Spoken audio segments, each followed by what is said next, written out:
Tu tira mai ngā iwi, tātou tātou e. Tu tira mai ngā iwi, tātou tātou e. So the work that I'm doing is not as spiritually based as Charlotte's, but it recognises the influence of Te Ao Wairua, the spiritual realm, and the healing component that it provides me as a psychologist. So at the moment I am working in a specialist treatment unit at the women's prison. It is the national prison for those who are the highest risk in the country. Many of those who are in the high risk part of that particular prison have spent many long years actually in the process of incarceration, which in itself is a numbing and humiliating experience if the Te Ao Māori world, the Māori philosophies, the Māori theories have not been incorporated in their rehabilitative programs. So my thinking as a Māori psychologist is that we have to heal before we can rehabilitate. We have to humanise before we can capture the essence of the needs of those who are at high risk and have complex presentations in terms of psychologically, but also in terms of behaviourally. So in terms of the work that I do and a program that I've helped to write called Kimi Here, which unleashes the body to be able to speak, the mind to be able to stand back, and the person to know that they have the ability to heal themselves, and that the changes of the ruminations of their voices, which come from how their mind is trying to, how their psychologically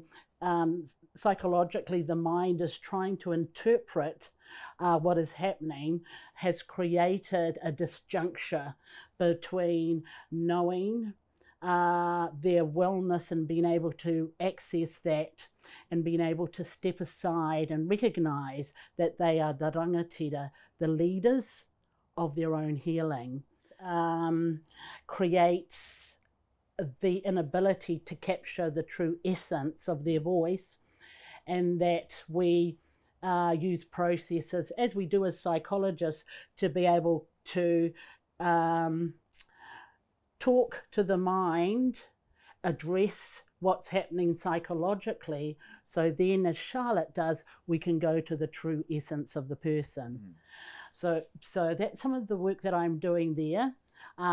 It's absolutely innovative that the Department of Corrections enables us to bring healers in, because when practitioners work with those who are within carceral organisations or carceral settings, it is often you're not allowed to have any touch of that person, that everything must be done through non-contact.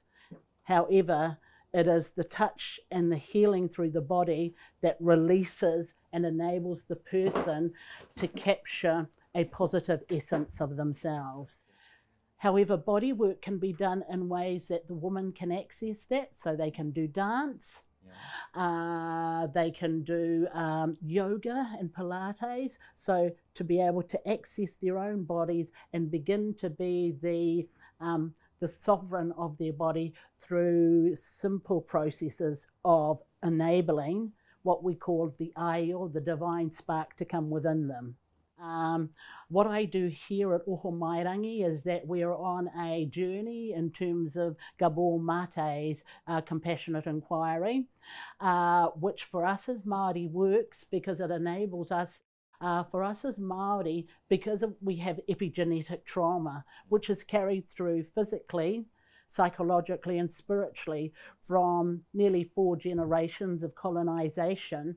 What I can do as a psychologist to clear the way so that the voice will be, the spiritual voice will be accessible to Charlotte, is a process of compassionate inquiry for our the parents, the mothers, the fathers, not the children, who can come in, and a session of compassionate inquiry will take them into their body to help heal their child, so that once their child is healed in terms of their lifespan, the ancestors can begin to talk to them. So to clear the way for the ancestral voices to come through unhindered, and therefore that communication of healing begins across the multifaceted dimensions of time.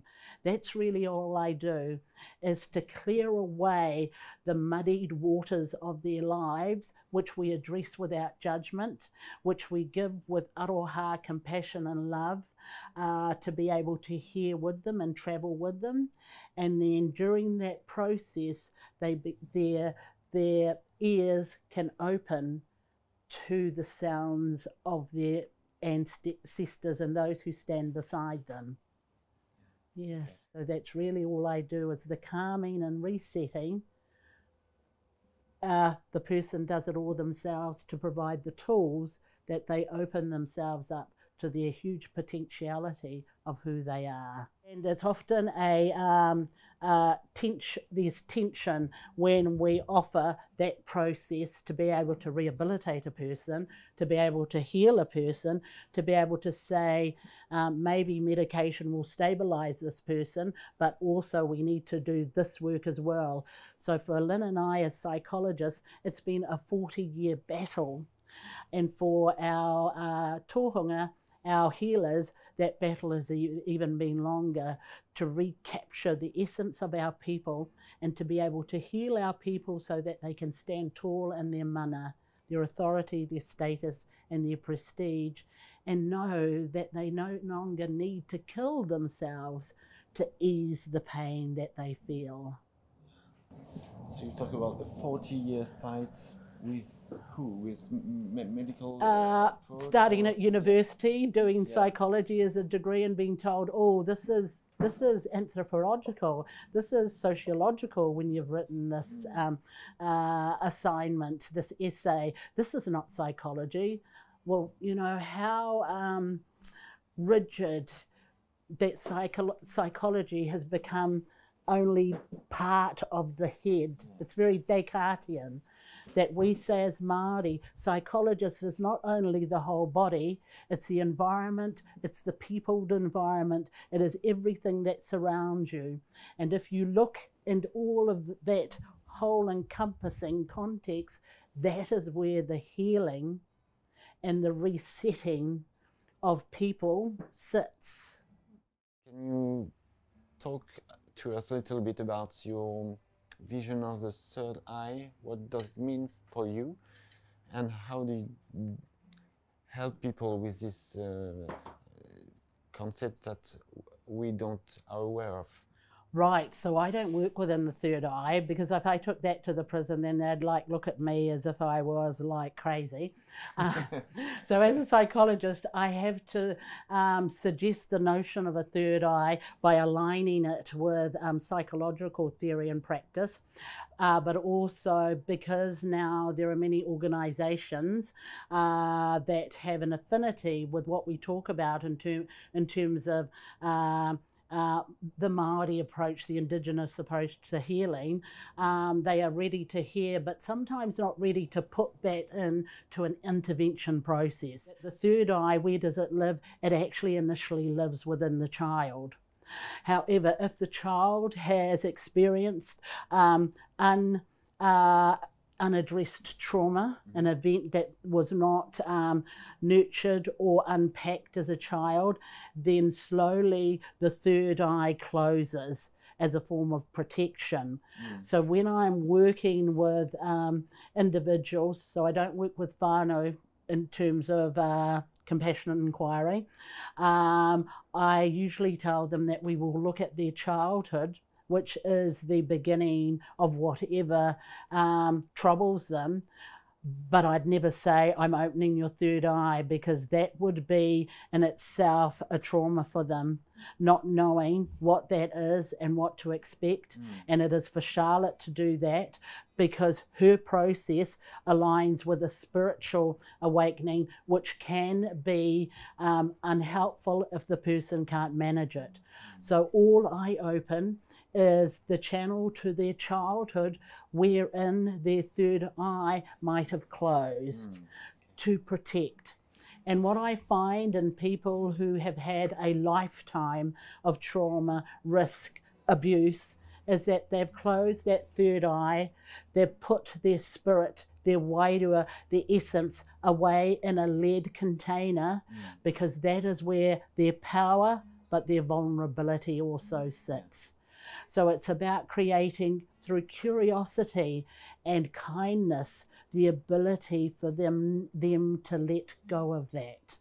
What I find and how I name it is that it's the recalibration of their whakapapa spine. Their genealogical spine, as we do compassionate inquiry, begins to recalibrate.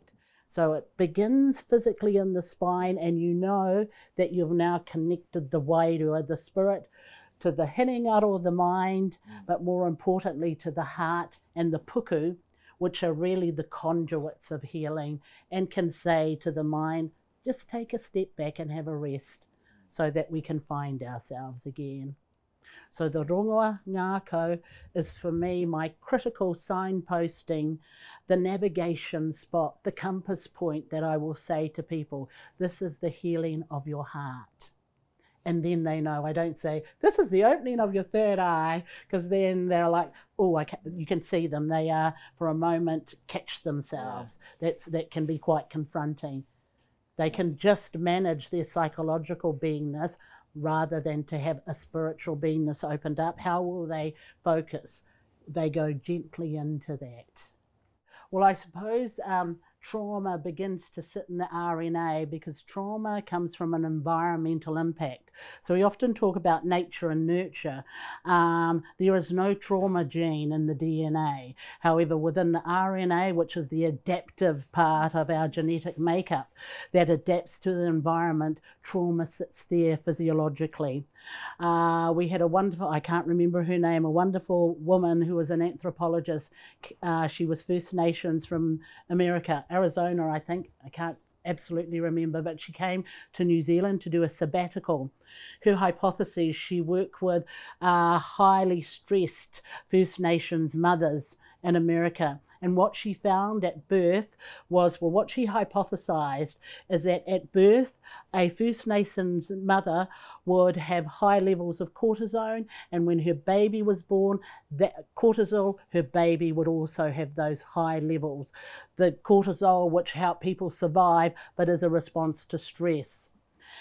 She came to New Zealand because she found that Māori also had similarly severely traumatized mothers who were giving birth, and she did the same study at Middlemore Hospital, and her hypotheses for the woman, the First Nations people of America, was the same for Māori, is that the cortisol level in the mother was replicated in the baby. And so epigenetic traumas pass through the physiology of the person, but also environmentally in terms of the coping devices of the person. So the person who is anxious, who is agitated, but in essence is full of grief, will respond to their children as the way my mum responded. She was not attached. She had mental health issues. There was no nurturing or caring, and so I carried that and thought it was normal. It will be carried through the ways that the parents are in front of their children. The negativity that might occur in the relationship. So environmentally, the RNA is changing and coping, and then passing it through to the next generation physiologically. So for us, I suppose, the carrying through of epigenetic trauma begins in the environment. It creates a anxious, activated trigger, physiological. It is then carried not through the genes but through the physiology, the hormones of the mother to the baby, and also through the contributions of the father. And what we need to do is to be able to first of all settle if a baby has high levels of cortisol, then what is found is if we can give that child a setting of nurturing and love, which begins to recalibrate the fight, flight, freeze process of the sympathetic system, so that they can sit, if you know polyvagal theory, in the ventral, to be calm, to be settled, to be known that they are held.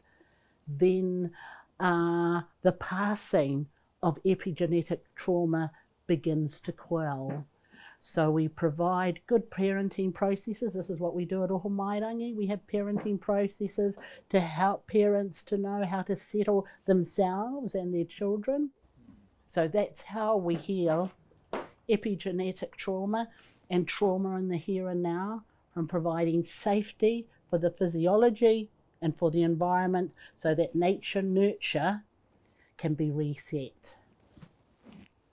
I hope that makes sense. Yeah, thank you. Thank you very much. Te tai rāwhiti, so I look to the east coast of the North Island, Te ika a Maui, the fish that Maui, the great explorer, our ancestors, fished up from the southern oceans. Ko hikurangi te maunga, ko waiapu te awa, ko paraurangi te tangata, Ngāti Porou te iwi.